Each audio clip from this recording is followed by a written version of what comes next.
Hello student, good morning to everybody.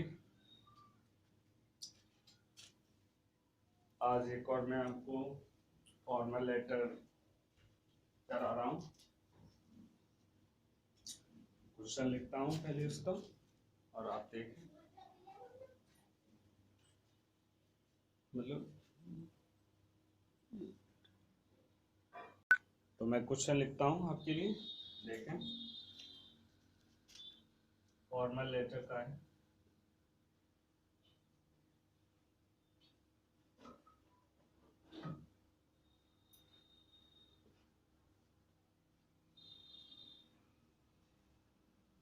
Right a letter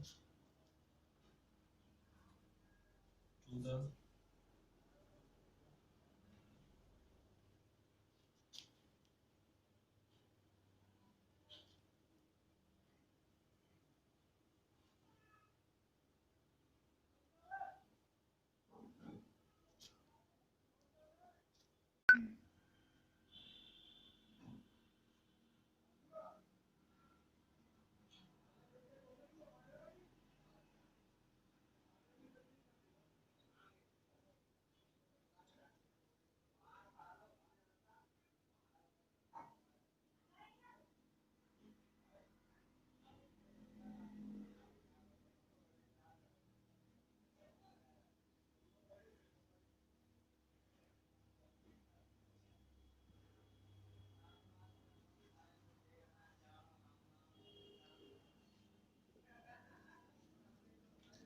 ये question है।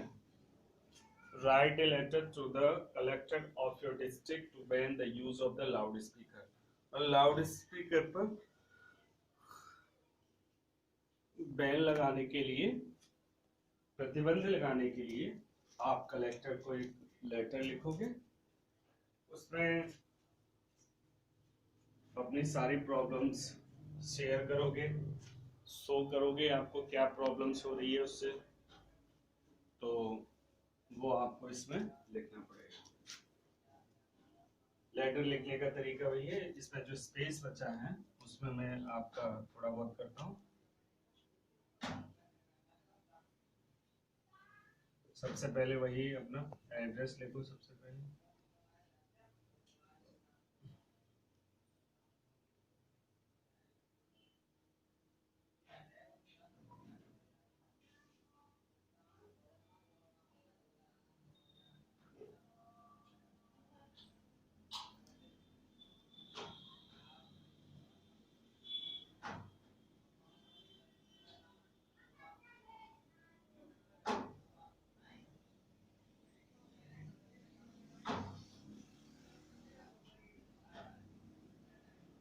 Date लिख दो।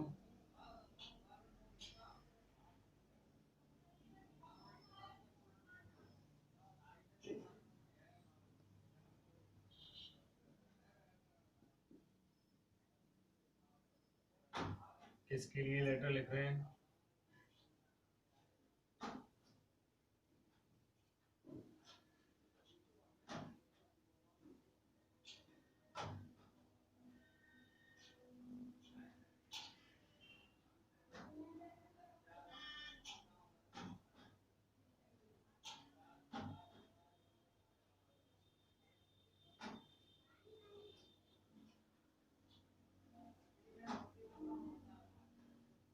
एक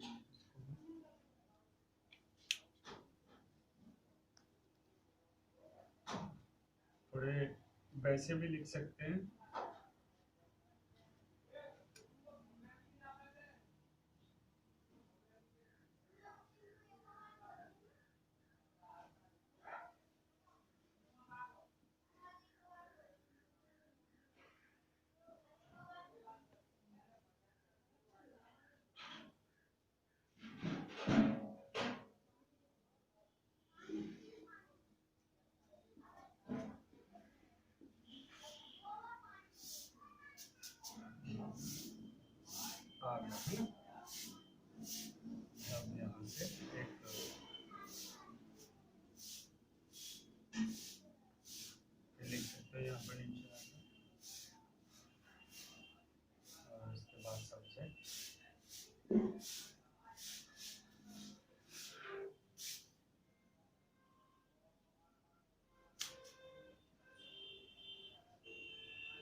ठीक है, देखना था आपसे।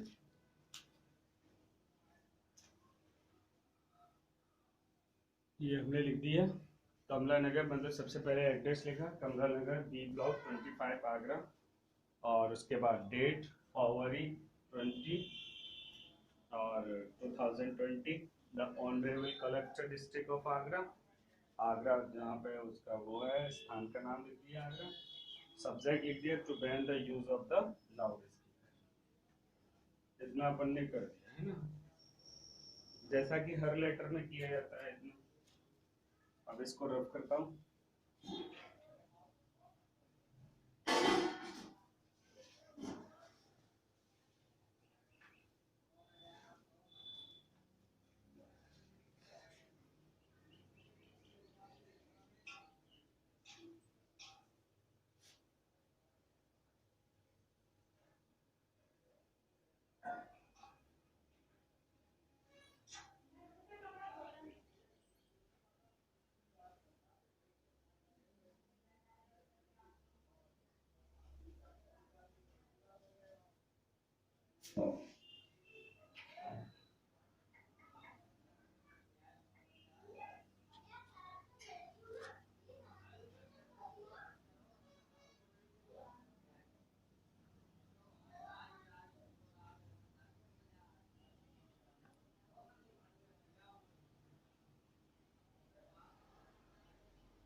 आ रहा है। अब इसका पूरा हिंदी मीन्स देखें। हिंदी मीन्स इसका क्या है, देखिए ध्यान से। इसका हिंदी अर्थ समझाता हूँ मैं आपको। I would like to draw your kind attention to I would like to draw your kind attention about to ban the use of the loudspeaker. मैं लाउड स्पीकर पर प्रतिबंध मैं लाउड स्पीकर के प्रयोग पर प्रतिबंध लगाने की ओर आपका ध्यान आकर्षित करना चाहूँगा। I am student of class 12, मैं 12th क्लास का student. It's the time of exam, ये एग्जाम का समय है। It is very important time for लगाओ यहाँ पे, ऑफ की जगह पे फॉर यूज करो।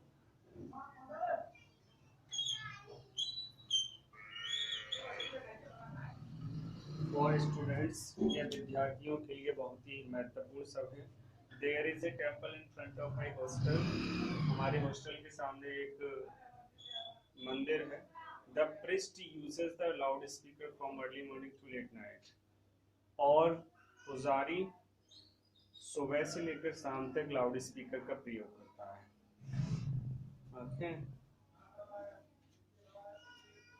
अब इसको रब करते हैं अपन, ठीक है।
एक मिनट, ये मत दिखाना, अच्छा नीचे।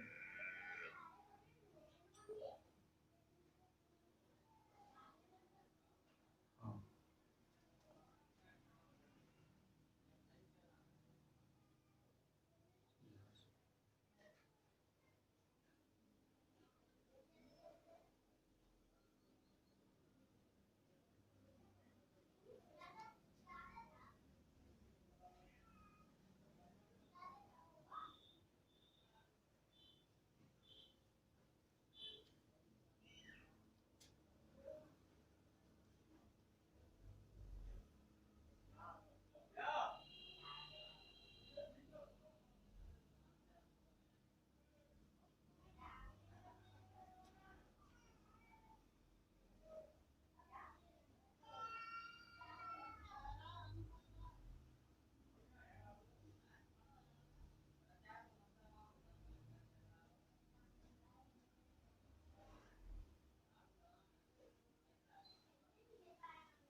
और यहाँ पे अपना नाम।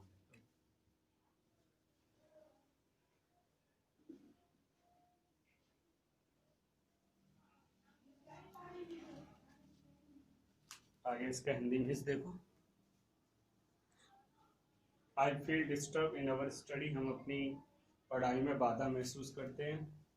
आई would like to request you to ban the use of the loud speaker till the end of the exam. मैं आपसे निवेदन करना चाहूँगा कि एग्जाम की समाप्ति तक लाउड स्पीकर बैन लगाया जाए। Please look into this matter seriously. आप इस मामले को गंभीरता से लें। थैंक यू सर, धन्यवाद सर। योर्स फेथफुली, आपका भव्य रवि सर।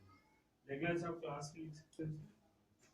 तो इस प्रकार से अपना एक फॉर्मल लेक्चर ये भी कंप्लीट हुआ। और कल मैंने जो आपको ना एक्सरसाइज दी थी उसकी क्या बोलते हैं, नरेशन की, जिसमें मैंने आपको करीब करीब काफ़ी सेंटेंस दिए, 25 या 24 के करीब दिए थे सेंटेंस। उसको सॉल्व, जिस बच्चों ने सॉल्व नहीं कर पाया है तो उसको सॉल्व करना। और उससे पहले इसे एक्सरसाइज मैंने आपको दी थी क्लोज, एडजेक्टिव क्लोज के ऊपर दी थी, तो वो भी सेंटेंस आपको सॉल्व करने थे। अगर कोई प्रॉब्लम आती तो पूछते, तो वो सब करने के बाद अगर अच्छा उसमें जो भी प्रॉब्लम आती थी, मैंने बोल रखा था कि अगर कोई भी किसी भी सेंटेंस में प्रॉब्लम आती है या समझ में नहीं आ रहा है,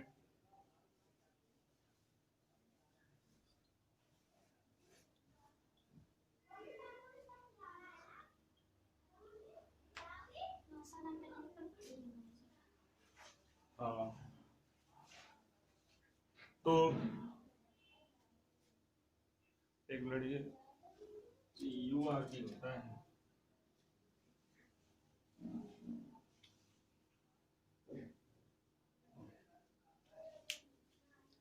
तो वो आपको हाँ सॉरी, तो ऐसे अपनी ना एक्सरसाइज ग्रामर की सॉल्व मैं करा रहा हूँ 1 बाय 1। अब इसके बाद में आपको कल जो मैं आपके लिए वीडियो बनाऊंगा उसमें मैं आपको सारे पैसे, जैसे अपने 2 हो गए टॉपिक के ग्रामर के एक्सरसाइज के, क्लोज दे दिए मैंने आपको, नरेशन दे दिए। अब मैं कल आपको पैसे वॉइस के दूंगा सेंटेंस। और तो अभी से मैं बता देता हूँ आपको कि पैसे वॉइस का जो भी जितने प्रकार के वॉइस बनते हैं उनके सारे रूल्स रेगुलेशन या सारे लर्न करना करके आना। और चार्ट का विशेष ध्यान रखना है अपन को। चार्ट जो मैंने आपको बनवाया, जैसे कि प्रेजेंट इंडेफिनिट सेंटेंस है एक्टिव का, तो वो किस में बनता है, इज आर एम में बनता है। पास्ट का है तो वॉज वर्ब में बनता है। ऐसे ही सभी कंटिन्यूअस, अगर कोई भी अगर किसी भी टेंस का कंटिन्यूअस सेंटेंस है तो उसमें बीइंग जोड़ देते हैं, और अगर परफेक्ट है तो उसमें बीइंग जोड़ देते हैं, F B double E N. तो इस प्रकार से तुम्हें वो सारी चीजें याद रखनी है, इसमें क्या जोड़ा जाता है। हाँ, सभी मॉडल के साथ अपन बी का यूज करते हैं, B T. Imperative sentence let से स्टार्ट किए जाते हैं। इंपरेटिव सेंटेंस को रिकॉग्नाइज कैसे करते हैं, बहुत सारी चीजें अपन को करना है। अच्छा, इंपरेटिव सेंटेंस के जब पैसे बनाते तो इंपरेटिव सेंटेंस को रिकॉग्नाइज कैसे किया जाता है, तो वो मैं आपको बता चुका हूं कि जो सेंटेंस या तो वर्ब की फर्स्ट फॉर्म से प्रारंभ होंगे, है ना, या फिर डोंट से प्रारंभ होंगे, या फिर प्लीज या काइंडली से स्टार्ट होंगे। इनसे किसी भी सेंटेंस से स्टार्ट होता है, कोई भी सेंटेंस इन वर्ड्सों से ना, तो वो इंपरेटिव सेंटेंस होता है। और इंपरेटिव सेंटेंस का पैसे हमेशा लेट से स्टार्ट किया जाता है, फर्स्ट ऑफ ऑल लेट, और उसके बाद सब्जेक्ट जो ऑब्जेक्ट बनता है, और उसके बाद बी, और फिर वर्ब की थर्ड फॉर्म। प्लीज से स्टार्ट होता है तो यू आर रिक्वेस्टेड टू लगा करके, और प्लीज और काइंडली शब्दों को हटा करके बाकी का सेंटेंस होता है सेम वैसा का वैसा टू लगा करके जोड़ देते हैं। तो इस प्रकार से हम इंपरेटिव सेंटेंस के भी पैसे आसानी से बना सकते हैं। तो कल मैं आपको ना पैसे बॉयज के ऊपर सेंटेंस दूंगा, और जिसमें आपको पैसे बॉयज सारे सेंटेंस को सॉल्व करके उनको एक्टिव दूंगा और वो आपको पैसिव में चेंज करने होंगे। तो अपने ग्रामर के टॉपिक भी सारे रिवाइज होते चले जा रहे हैं और लगभग लगभग हमारे लेटर भी कंप्लीट से हैं। वैसे मैं आपको बीच बीच में और भी कराता रहूंगा। हाँ, तो आज बस इतना ही। Thank you.